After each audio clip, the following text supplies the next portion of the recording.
Hey everyone, Gerry Phillips here with 3 Minutes with the Money Man. I'm going to kick out on a weekly basis for you the economics, where economics meets homeownership, breaking down what's going on in the market that impacts middle class families and affordability. So that's where I'm going. Now, the week ending Friday, July 10th.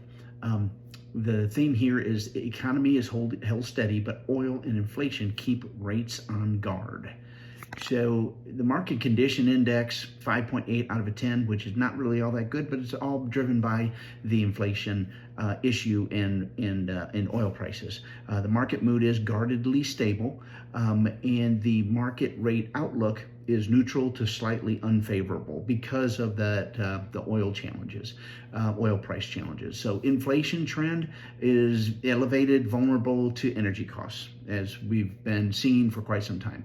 The bond market is resilient, but yet it's not yet convinced that inflation's under control. Mortgage-backed securities, that's the bonds that directly impact mortgage rates. They're choppy with limited room for meaningful improvement at this point. The biggest story, renewed Iran tensions. Surprise, surprise. They pushed oil prices higher during the week, reviving inflation fears. Okay, so the biggest positive is oil's retreated on Friday today as hopes grew that the shipping through the Strait of Hormuz would improve.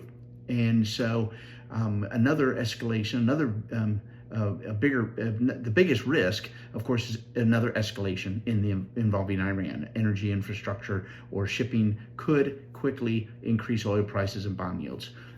What I'm watching next are the indexes for inflation, which is CPI and PPI, retail sales, jobless claims, treasury yields, and whether oil can surrender this week's geopolitical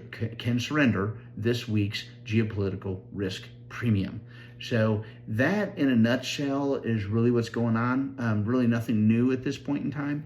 But the key thing is getting with me to talk about your specific situation, having a meaningful conversation that puts education, planning, and execution on the same level. Okay, let's come up with your solution. Contact me anytime, and please remember three things: love and value people, glorify God in all that you do, and I remain the best closing experience in the industry. We'll see you soon.